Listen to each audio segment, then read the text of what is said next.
All right. Good afternoon.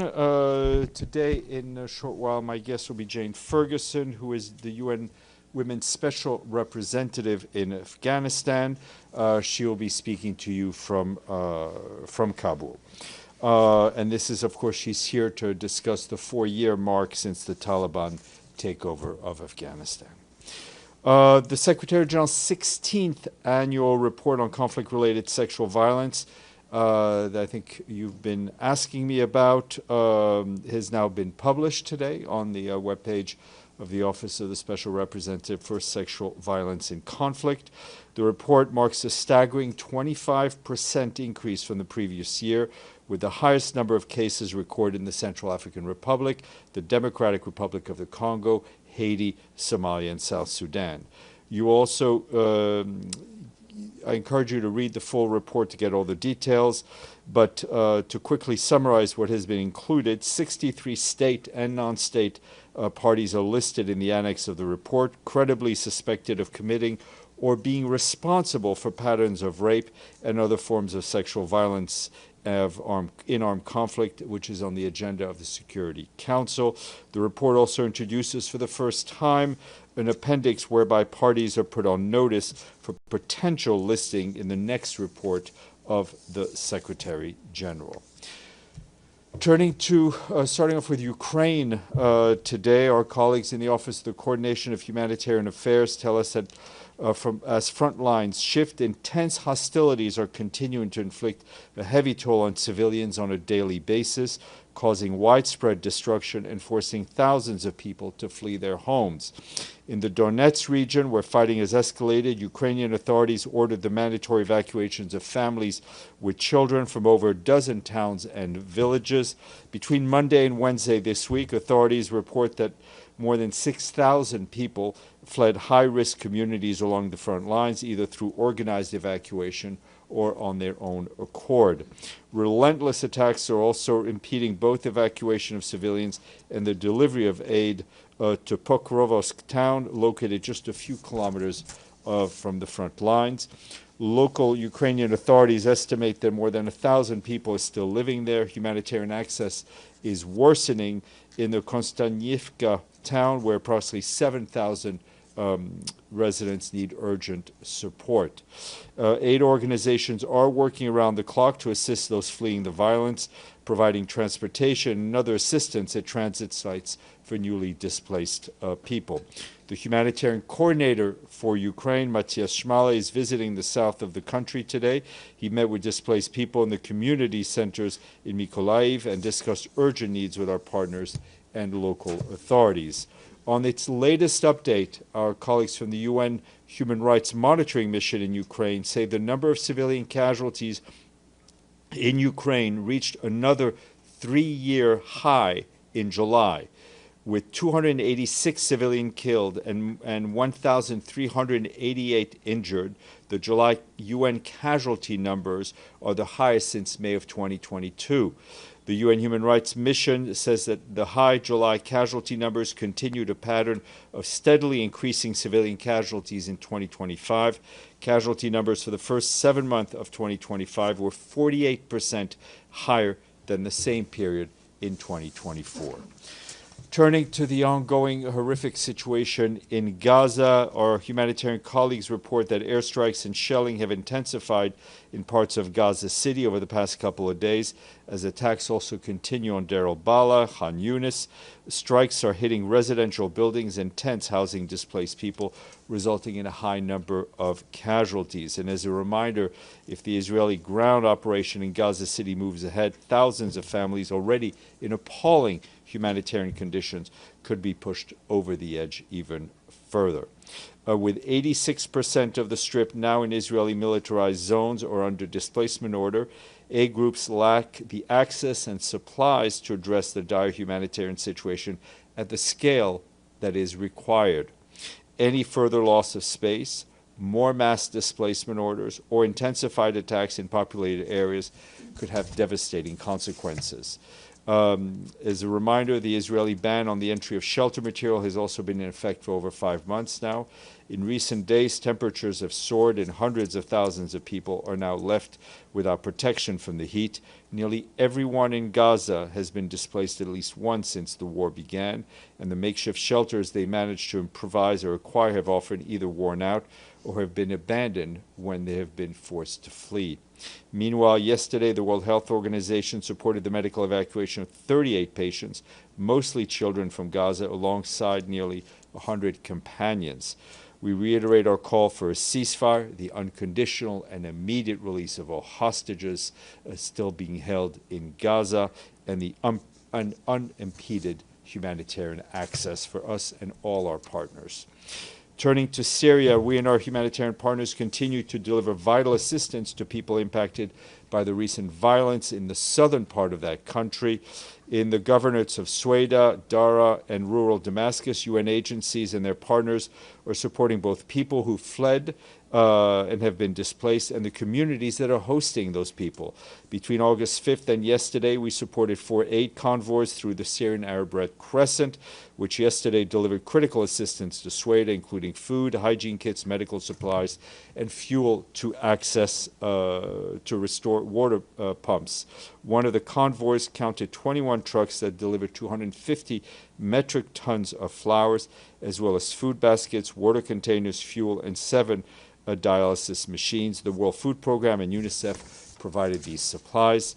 But of course, more support is urgently needed. More than 190,000 people were displaced by the recent violence, which has also disrupted basic services and commercial supplies. Over the past week, 920 families have left Sueda Governorate, with some 370 families returned, according to the Syrian Civil Defense Organization.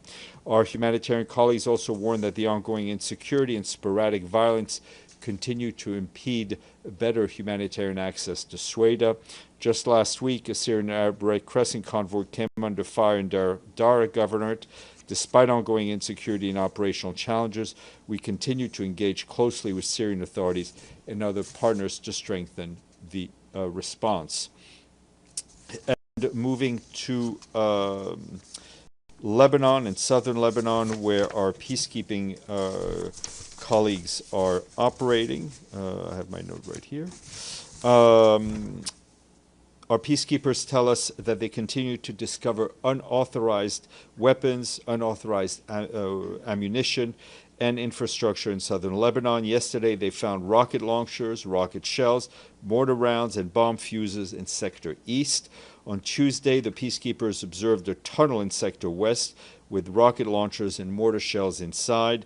These were referred to the Lebanese armed forces as per standard practice. In addition, UNIFIL observed continued Israeli Defense Forces military activities in the area of operations, including airstrikes in Sector West and artillery shelling from the south of the Blue Line with points of impact in Sector East. That took place yesterday. UNIFIL continues to conduct training activities with the Lebanese Army personnel in support of our efforts of capacity building of the LAF.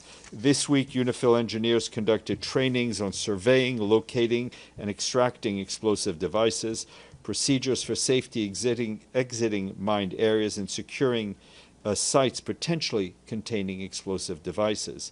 Such training activities are crucial now as the Lebanese armed forces engage daily in identifying and securing areas contaminated with unexploded ordnances and explosive remnants of war.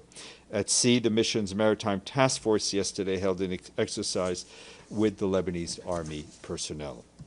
Lebanese Air Force personnel. In Sudan, our humanitarian colleagues are continuing to provide us with updates on the dire conditions there. We're extremely alarmed by the continued rapid spread of cholera in different parts of the country, especially in the Darfur region. In the past week alone, our health partners recorded 40 cholera-related deaths in the region. Treatments to more than 2,300 patients have been provided by our partners at facilities run by the Ministry of Health. But in Tawila, the cholera treatment centers have been overwhelmed. As you well know, in Tawila, hundreds of thousands of people are hosted after fleeing hostilities in and around El Fasher and Darfur State. You may also recall that last month, the Emergency Relief Coordinator, Tom Fletcher, allocated $5 million from the Central Emergency Response Fund to support the cholera response in Sudan, but more resources are needed for that response without delay. Humanitarian partners need 50 million United States dollars to sustain their cholera operations through the end of 2025. Meanwhile, active fighting, insecurity, and bureaucratic impediments continue to block or delay our access to areas impacted by famine and other locations in acute need. El Fasher in North Darfur remains besieged and cut off from humanitarian support. Humanitarian access is also constrained in the Kordofan region, where fighting persists along key supply routes. The closure of these routes has severely disrupted the delivery of vital goods and worsened economic conditions, triggering displacement and a worsening of the humanitarian situation. As nutrition needs deepen, the humanitarian community is responding wherever it can. In East Darfur, to identify acute cases or refer children for treatment, our partners, supported by UNICEF, screened 32,000 children under the age of 5 for malnutrition last month alone. A similar effort in June reached 15,000 children.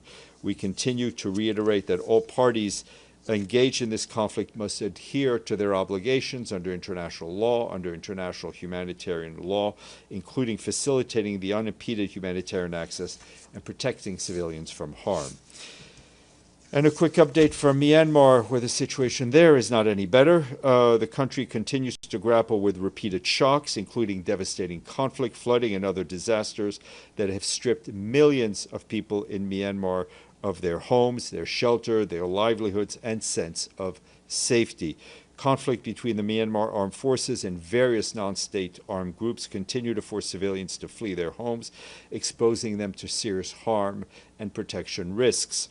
Since early July, heavy rains have also triggered widespread flooding and landslides, displacing families and damaging homes, roads, and other critical infrastructure. We, along with our humanitarian partners, have reached nearly 1.3 million people impacted by the earthquake that took place on March 28th of this year. However, underfunding continues to hamper our response. Funding cuts have forced reduction across all sectors of the humanitarian response in Myanmar, leaving vulnerable people desperate and dangerous situations and even more vulnerable. Myanmar remains one of the world's most underfunded humanitarian operations. We have $136 million in the bank, but we need $1.1 billion for this year's appeal. That's just, so we've only gotten about 12%. We call on all donors to step up their funding. And I'll end, unfortunately, with a tragic note from the Eastern Mediterranean, and I can tell you that we join our colleagues at IOM and UNHCR in expressing our deep sadness by the capsizing of a boat that occurred yesterday off the coast of Lampedusa, in the central Mediterranean, of Lampedusa in Italy, in which at least 35 people are feared dead or missing, including children. According to the information gathered by our colleagues from the 60 survivors that were brought to safety in Lampedusa, about 95 people had departed from Zawiya in Libya on 2 boats. One of the boats began taking on water and all passengers were transferred to the other, which was a fiberglass boat, which later capsized due to overcrowding. Reported nationalities on board were Egyptians, Somalis, Sudanese, and Pakistanis. Filippo Grandi, our High Commissioner for Refugees, pointed out that over 700 refugees and migrants have now died to date in the central Mediterranean. And that is, that's just the deaths that were recorded. No doubt there are many more. I'm done. Deji. And then today, the conflict-related sexual violence report of the Secretary General has been released. This year we saw a new content called On Notice, which put Israel and Russia. What unnoticed? Yeah, on notice. Oh, on notice. On yes, notice, not listed, yes, but okay. on notice. Yes. So what's the? I mean, why there's this new category here? on Well, I think notice? it was part, the report created this new category because of the consistent denial of access to UN monitors in the context of both the Israeli and occupied Palestinian territory conflict and the temporarily occupied parts of Ukraine.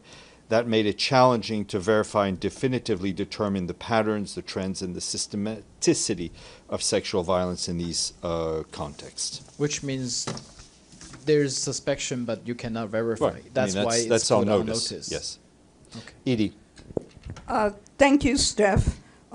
Israel has announced new settlement construction in the West Bank, which the Palestinians and human rights groups say will basically destroy prospects for a two-state solution by cutting the West Bank in two parts. Does the Secretary General have any comment on this announcement? Well, as far as I saw, I think that was also the statement made by the Israeli Finance Minister to eliminate the possibility of a two-state solution. Our position on settlements is clear. The Israeli settlements in the occupied West Bank, including East Jerusalem, and the regime that's associated with these settlements go against international law. Settlements, to state the obvious, further entrench the occupation, put the prospect of a two-state solution even further away.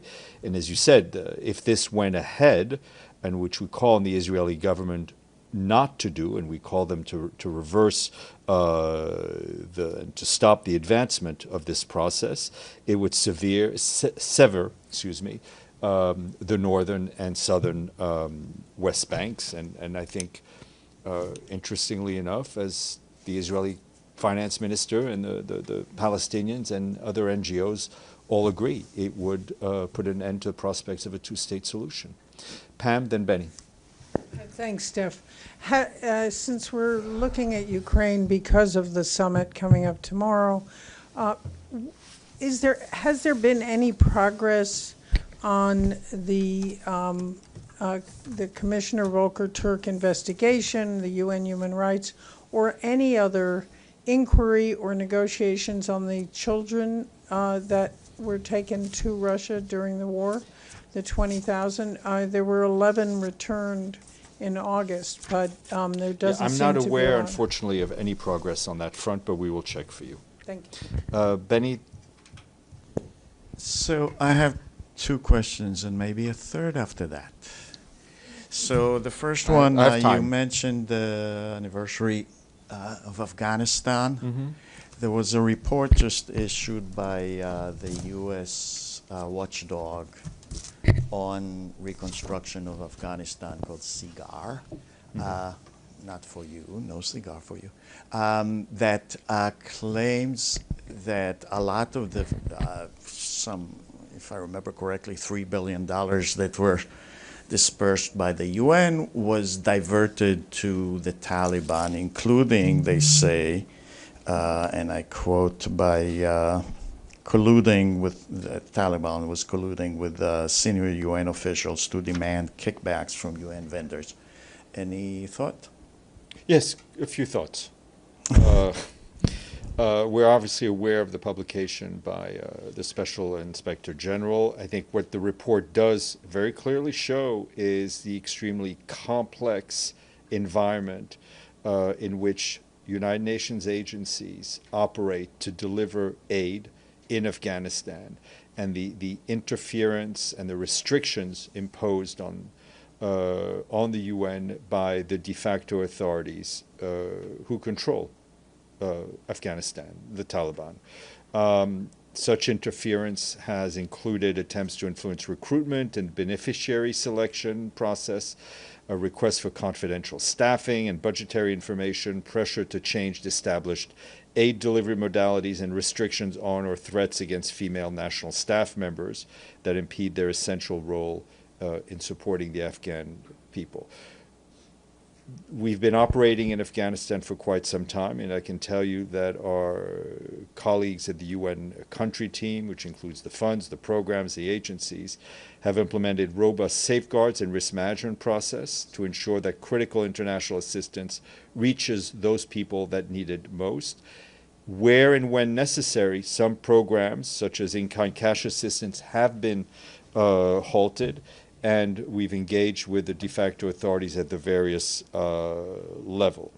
I can tell you that also, if you take you and your colleagues and everyone takes the time to look at the quarterly reports from UNAMA, they are mandated to report on the risks of a diversion, and they've reported this consistently to the Security Council.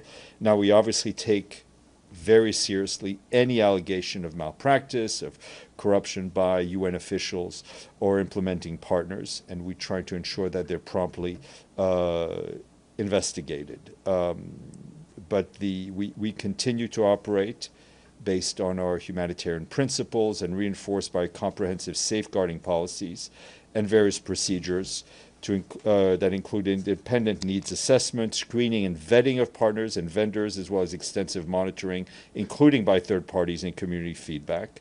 And we also continue to push with the de facto authorities to let us do our work free from any harassment and interference.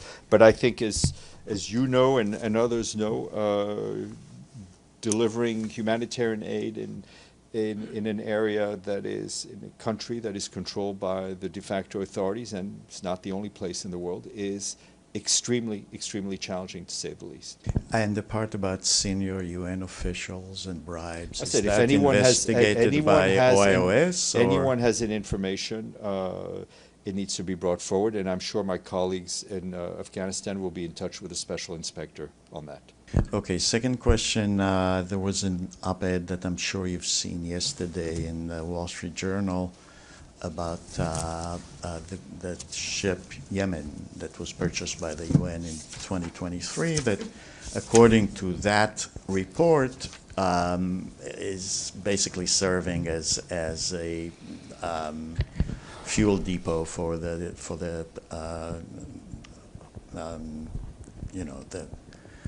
local people, as we call the Houthis. De facto authorities.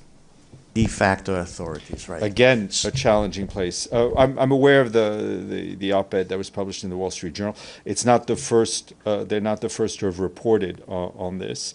What is important to note that the UN does not own the tanker, the Yemen tanker.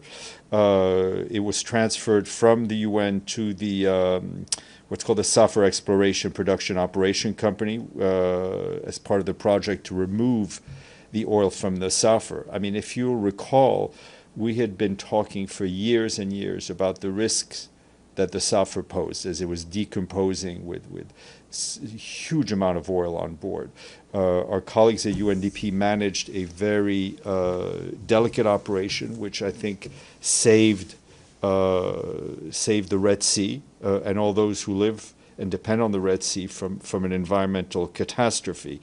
UNDP has a contract with an international maritime company for advisory services, only to support the safe ongoing storage of the oil after it was removed from the Safar. The transfers that are being reported on by the Wall Street Journal and others are done by this local company, CPOC, independently of the Safar. The oil that was removed from the Safar remains removed and remains on board the Yemen. I can tell you that as a matter of due diligence in the advisory capacity on each occasion, UNDP has strongly objected to CPOC, which owns the vessel, both verbally and in writing, and requested that these transfers cease immediately. UNDP has no knowledge of the origins or destination of the vessels involved in these transfers. And a third question quickly. In a letter you sent, not you, Secretary General, which is I know him. Yeah, Mini-me. Yeah. Sent to the Israeli ambassador in advance of the publication of that report. he wrote that the report is based on information verified by the United Nations. You just said that, that it's the United Nations can't investigate. I mean, so how was it verified? It verified in terms of what was in the narrative of the report. Obviously, the information that was gathered by Ms. Patton's office led them to put them on notice, and as well as other parties in different conflicts. Because there was a very celebrated case in State Teman detention center that was that is still pending actually in Israeli courts. In other words, what I'm trying to say is Israeli courts are investigating any allegations of sexual impropriety. And we've noted so we've noted why that do we publicly need from the here. UN for that? Well, it's the mandate. It's a mandate given to the Secretary General by the Security Council. No, why do we need UN access if there is? UN can go to Israeli courts. The special and find representative has a mandate given to her by the Security Council to investigate these things. Lenka, you've been very patient. Then Gabriel, you've also been very patient. Everybody's very patient. Thank you, Steph. Regarding tomorrow's summit, President Trump said he will be focused on a peace deal more than on immediate ceasefire. And he said that the rate of success for this meeting should be around 75%. What are the expectations of the Secretary General? Is he hopeful that it will lead to success? Thank you. Look, we're not in the betting game. We've seen a lot of commentary in advance of the summit. I think we do welcome the dialogue at the highest level between these two permanent members of the Security Council, and a lot of issues on the agenda. Our position regarding the war in Ukraine remains the same, that we want an immediate, full, and unconditional ceasefire as a first step towards finding a just and sustainable and comprehensive peace, one that upholds Ukraine's sovereignty, its territorial integrity and independence, within internationally recognized border and in line with the UN Charter, international law, and all relevant UN resolutions. We'll obviously be watching what happens, and we'll watching what comes out of it. Gabriel. Thanks, Steph. I have several follow-ups, but I know you have a guest waiting, or we have a guest waiting, so I'll try to be as succinct as possible. Follow-up to Edie's question on the illegal settlements. I took note of your comments, and it was very clear. However, would you acknowledge that this isn't just any illegal settlement? This is the highly controversial E1 that's been on hold since 2005 due to international pressure because, as Edie noted, it would divide East Jerusalem and the occupied West Bank. This could potentially end any contiguous Palestinian state. Does the Secretary acknowledge that? I said it, and I said exactly that this is you're right, this is not any other expansion of a settlement. And as I just told Edie, I think you look at the statements coming out from people on both sides of this issue, they all say the same thing, that this may very well drive a stake through the prospect of a two-state solution. And on the sexual violence report, clearly nobody wants to be added to the annex of this report. The Secretary General decided to include Hamas in the annex. Anyone can read the report to get the reasons. Israel, of course, only in the appendix. Did the Secretary General bow to Israeli pressure? No. Sinan. Thank you, Steph. I have also a few questions. I will be happy if you can stay with me. First, I can't leave. I have no choice.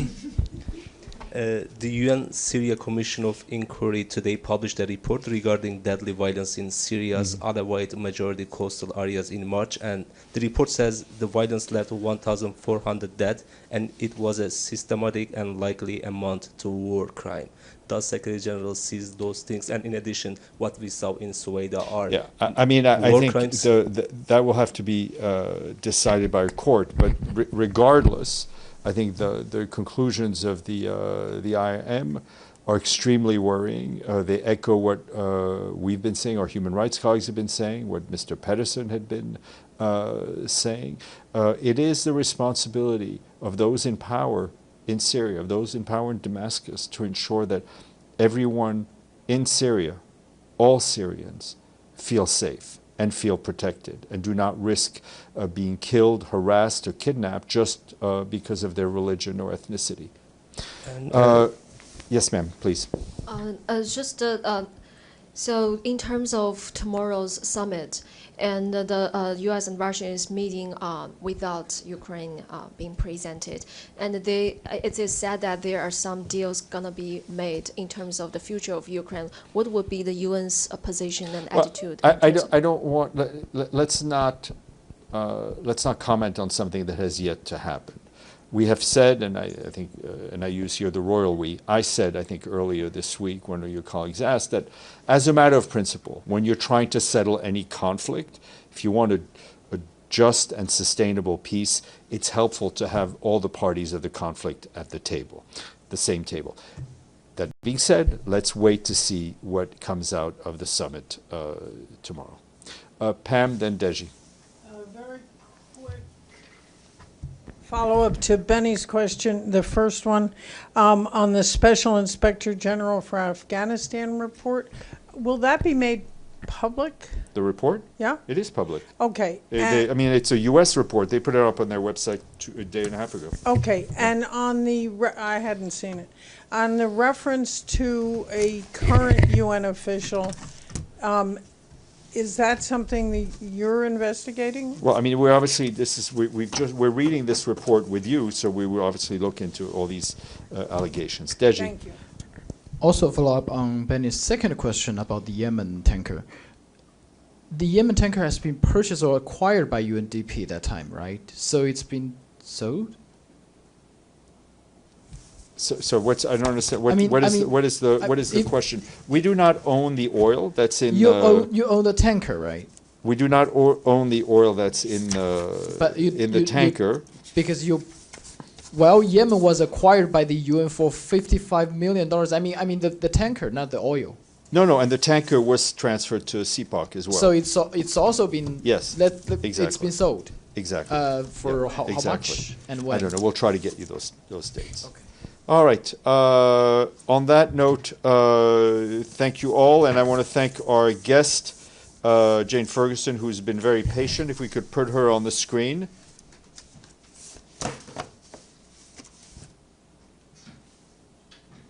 Hi, Jane. Thank you for your patience. We know it's late over there, but we welcome you to this briefing. We'll give you the floor for a few minutes, and then I know you'll be excited to answer the questions. Thank you very much, Steph, and good evening, everyone from Kabul. My name's actually Susan Ferguson. My bad.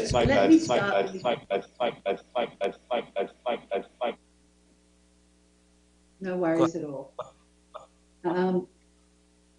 So let me start with UN Women's strong commitment to stand with every woman and girl whose life has been affected by violence in Sudan, in Ukraine, in Palestine, in Israel, and in women's homes all around the world, and of course in Afghanistan.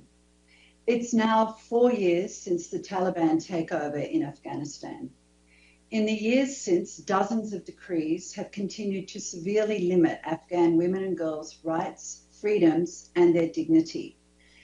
These restrictions are not temporary, not one has been reversed. It is the most severe women's rights crisis in the world, and it's being normalized. Our latest data from our regular door-to-door surveys shows that despite systemic and continuous limitations on their lives, 40% of Afghan women actually still imagine a future where change and equality are possible. This hope is a lifeline, and it's a political strategy. This is a personal act of resilience and resistance, even as 75% of more than 2,000 women we interviewed described their mental health as poor or very poor. As Afghan women hold fiercely to this hope, the introduction last year of the so-called morality law was a defining turning point in Afghanistan, crystallizing the systematic erasure of women from public life. It codified long-held social norms existing for generations in some parts of the country into a rigid system of control, and it's already reshaping daily life. Our analysis shows family and community members and even some businesses are now policing women's behaviour themselves, driven by social pressure and fear of Taliban reprisals. This is how normalisation works. It's woven into the fabric of everyday life. Although Afghanistan's security incidents have remained low, the tragedy is that women's security has not. Women continue to feel, and often are, unsafe in public places and in their families, and are unable to reap the benefits of an increase in the overall security situation since the takeover. When it comes to education and employment, women and girls are still barred from high schools, universities, and most jobs, devastating a generation of young Afghan women. Earlier this year, UN Women found that nearly 80% of young Afghan women are not in education, employment, or training, compared to 20% of men. Exclusion harms women, and it also harms their families, communities, and the country as a whole. Women continue to be systematically excluded from political and public life. The continued social and economic exclusion of women is projected to cost Afghanistan an estimated $920 million between 2024 and 26. 4 years into the takeover, the de facto cabinet remains entirely composed of men, a pattern that is mirrored at the subnational level. Some women have engaged informally with local and national de facto authorities to raise concerns about their communities and organisations. But there's no institutional mechanisms for women to have a say in decisions affecting their lives. In 2021, the Taliban introduced a decree enshrining women's rights to inheritance and banning forced marriages. This is a narrow foothold to build on. However, sadly, many women and men we consulted were unaware of the decree, and most felt the decree had not changed society's long-held practices. The return of Afghan women and girls from Iran and Pakistan is further deepening the women's rights crisis in Afghanistan. Already this year, more than 1.7 million Afghans have returned, many forcibly. Women and girls represent 1/3 of returnees from Iran so far, and half from Pakistan. Many return to no home, no income, and no access to education or healthcare, arriving in communities already stretched to breaking point by the economic crisis and climate shocks, and where their choices and freedoms are restricted. They urgently need both humanitarian assistance and long-term support to rebuild their lives. And they can only access this support through women humanitarians, as this is a context where they cannot interact with men aid workers. Since 2021, women-led organisations have been on the front lines in Afghanistan, delivering services such as healthcare, psychosocial support and protection from violence, and they continue to do so. But across civil society organisers surveyed by the UN in March this year, half of all women staff had already lost their jobs due to funding cuts. More than 1/3 of organisations reported that if the current situation continues, their ability to reach women and girls would be severely reduced, scaled down or shut down. No doubt Afghan women and girls are bearing the brunt of global aid cuts in the country. Despite this very difficult picture, Afghan women are still resisting. Afghan women continue to find ways to operate in this environment, negotiating carefully within the margins to be able to run their businesses, find ways to educate themselves, help others access support, and raise their voices in important international meetings.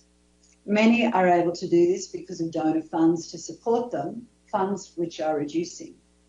But many still imagine a different future. If we ignore the tightening strictures on Afghan women and girls, we send a message that this is normal and that the rights of women and girls everywhere are disposable or irrelevant. We cannot accept the denial of their rights as the new normal. We must keep investing in their NGOs, their businesses, and their voice in international dialogues. We must stand up for all women and girls in Afghanistan. Thank you very much. Open for floor. Edie, please go ahead. Thank you very much, Ms. Ferguson. On behalf of the United Nations Correspondents Association, welcome and thank you for doing the briefing. My name is Edith Lederer from the Associated Press. During your time in Afghanistan, have you had the opportunity to meet with any Taliban officials and make the case you've just made to us to them? Or are they refusing to meet with anyone from UN Women? I have met with a Taliban official actually just yesterday, and we continue to meet with Taliban officials both at national and subnational level. We have to meet with Taliban officials because we need to discuss some of the barriers that may be put up that impact our work, and we really need to engage with them to change some of these barriers. And we do talk to the Taliban regularly about these things, and actually we also, the reports that we do are shared with the Taliban, and we hope that they also influence some of their own policy decisions. Said that nothing had changed in any of the decrees and edicts that the Taliban have made since they took power. Did you get any indication that there was any possibility of any change in your discussions?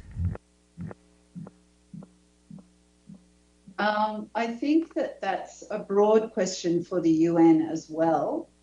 And I do not think that the restrictions will be reduced in the immediate term.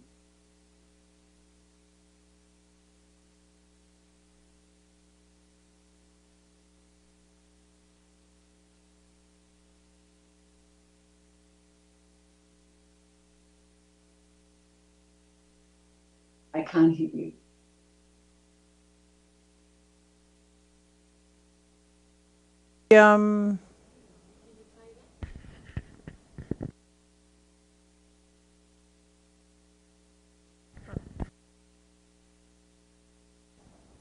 How's that? Okay, better here. It's Pamela Falk. Thank you, Ms. Ferguson. It's Pamela Falk, U.S. News and World Report. A follow-up on Edie's question. There was a planned protest around the world by Afghan women, but also in Kabul. How did that go, and are there repercussions on women who protest? And then just as a bit of a follow-up, how does the Taliban deal with UN agencies? Obviously, you're speaking with them. Do they allow information into women? They clearly did not allow any UNICEF schools or anything like that. What are they allowing and what aren't they? Thank you. Thank you. Well, one of the things that they are allowing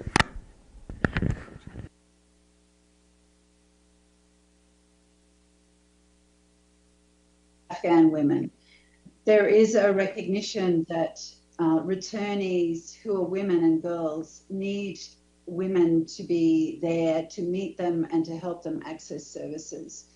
So this is one area that is an opening for women and girls in the country, and for us to continue to support the really important work that women humanitarians are doing, especially at this moment where there is an increase in returnees.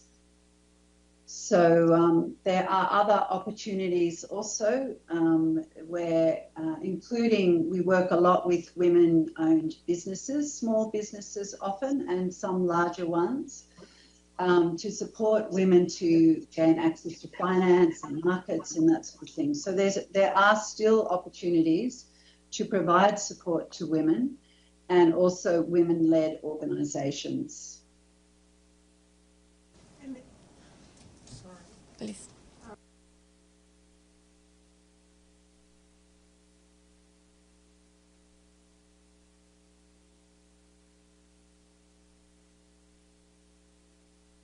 Oh, yeah, there it goes. I can hear it. Any repercussions on Afghan women who protest that you know about? I'm not sure of the answer to that question. So I will find out and get back to you.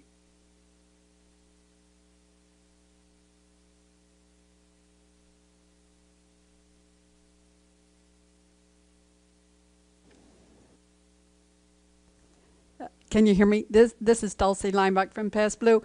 I'm just a little confused because you say that women can't work, but then are you talking about entrepreneurs can actually keep businesses going? Okay, and what's an example of an entrepreneur, a typical entrepreneur in Afghanistan? And then you said some women can run large businesses. So what are you referring to? Thanks. So in the world of work, many jobs are not accessible for women to do anymore. There are certain bans in different sectors, but there are other sectors where women can still work. For example, women can be teachers of girls who are, up to grade 6. There are still women midwives, and there are other, various sectors where women can work. So the kinds of businesses that we provide support to are often small businesses, so women-owned livelihood businesses where they may work in their own homes. But we've also worked, for example, in Bamayan, where there's a women's market, and many women own businesses and they gather together and run a market, and we've been able to provide solar power so that there's energy in that market. And have worked with them to access other markets for their goods. There is a wonderful women-owned business that makes reusable sanitary pads, and they employ, I think, 50 women, and they are a successful business, and there are other opportunities to support growing those kinds of businesses. I hope that explains it. It's not, often in Afghanistan, there is not one size fits all. The situation changes from state to state and from sector to sector as well. I mean, so how do they the Taliban justify allowing some women to work in some ways and not in others? I can't really explain the Taliban's mindset. But I think some of the businesses that are allowed to operate are perhaps seen more as a sector that may be appropriate to women's roles, for example.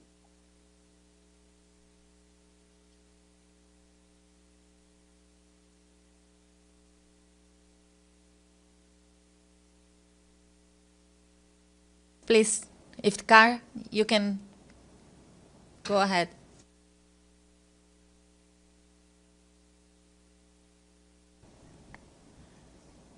I think we missed Iftikhar. Maybe I'm going to try with Abdel Hamid now, and I will go back to you, Iftikhar. Abdel Hamid, please.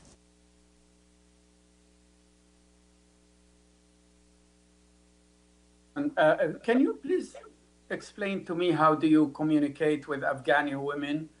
Do you visit them? Do they come to you? How you collect your information about Afghan women? Which language you use when you encounter Afghan women? How do they communicate their complaints to you as well? Thank you very much. Thank you. Thanks for the question. So we have a large staff cohort of women Afghans, and of course they have language skills, and we also have men Afghans, and they also obviously have language skills. So there are that's one really important way, and that's in Afghanistan. We really rely on our Afghan colleagues to be able to be a bridge language-wise. But there are also a number of Afghan women who speak English, which is my language, and I am able to speak to a number of Afghan women myself. But certainly our Afghan staff are exceptionally important. And the surveys that we do across the country, we have a range of enumerators who speak all the different languages in Afghanistan and are trained to collect the information and communicate. So we also work, in fact, a big part of our work is supporting women-led organisations, and we provide funds to more than 200 women CSOs across the country. And they also, work in their own communities, in their own languages and their own culture, navigating the different ways to provide services and talk to other women.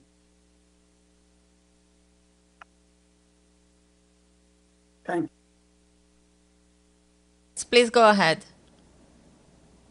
This is Iftikhar Ali from Associated Press of Pakistan. The recent UNAMA report describes the sad situation of the women and girls in Afghanistan and calls for urgent action before this situation gets normalized. What kind of action are you looking for? So in UN Women, our key way of working is to support Afghan women have a voice at a range of different decision-making tables, and that is still possible in different ways. So what we require is funding for those women-led organisations, because they're an important way of holding the space for women across the country to demonstrate leadership and to provide services that are much needed to the populations that they work in. So we urgently need more funds to provide that kind of support to women. And it's a number of these women are also providing this humanitarian support for returnees. And again, we need funds to be able to provide that to them so that these women can enter the country safely and settle safely. Do we have any further questions here on the floor? If not, I just would like to thank our guests again today.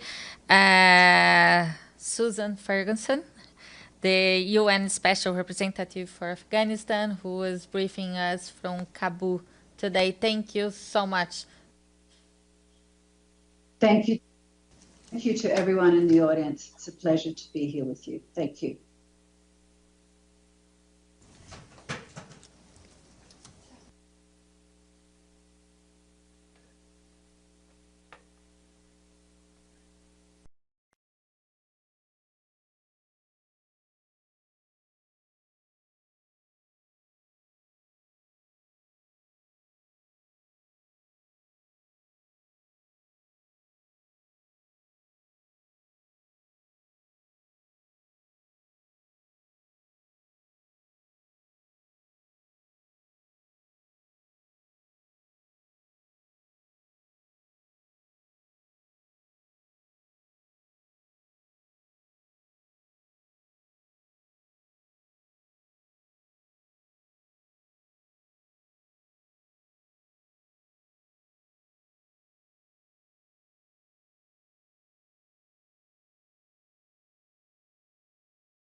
Mr. Speaker, the President of the Republic of Korea.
Members of Congress, I have the high privilege and distinct honor to present to you His Excellency Young Sung-yeol, President of the Republic of Korea.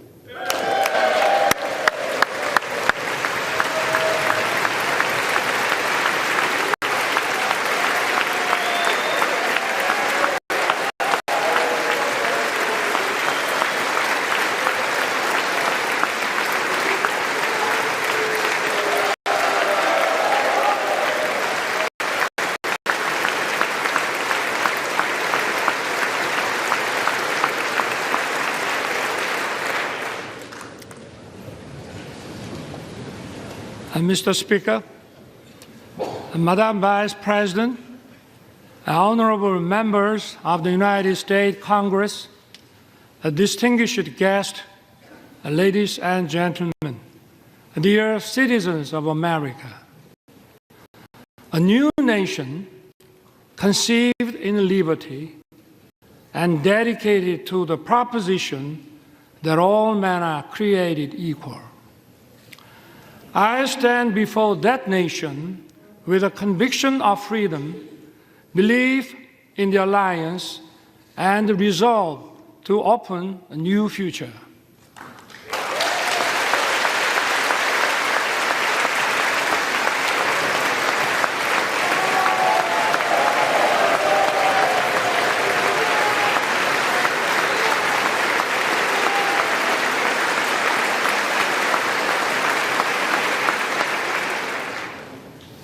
For 234 years, a Congress has been the symbol of freedom and democracy. This chamber embodies the spirit of Constitution. I'm honored to address the members of Congress and the people of the United States. Thank you, both Democrats and Republicans, for passing the resolution marking the 17th anniversary of the alliance. Your support has dignified my visit. I know that no matter where you sit, you stand with Korea.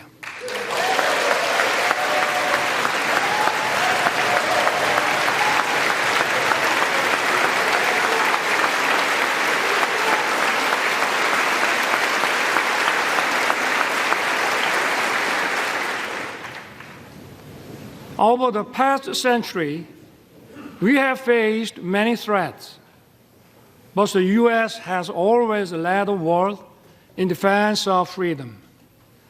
Imperial nations fought for colonies, and humanity greatly suffered from the two world wars.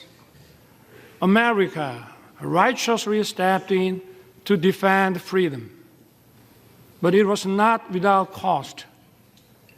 We remember the leadership of General MacArthur and Admiral Nimitz, but more than 100,000 American men and women perished in the Pacific War.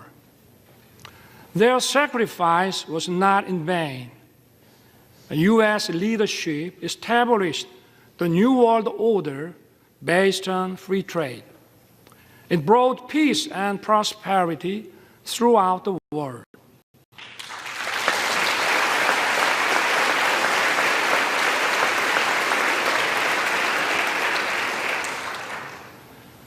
But prosperity was limited to free market economies where communist totalitarian nations did not participate. The world was divided into democratic and communist blocs. In 1950, the Korean Peninsula was on the front line. The Soviet Union helped to rearm North Korea. North Korea's surprise attack threatened the peace on the Korean Peninsula and Asia. Korea's freedom and democracy were on the brink. At that decisive moment, the U.S. did not look the other way. Korean and American soldiers stood shoulder to shoulder and fought bravely. Tales of our heroes were written. General MacArthur caught the enemy off guard with the landing of Incheon and turned the tides of the war. Operation Chromite was one of the greatest decisions ever made in the history of war. The U.S. 1st Marine Division miraculously broke through a wave of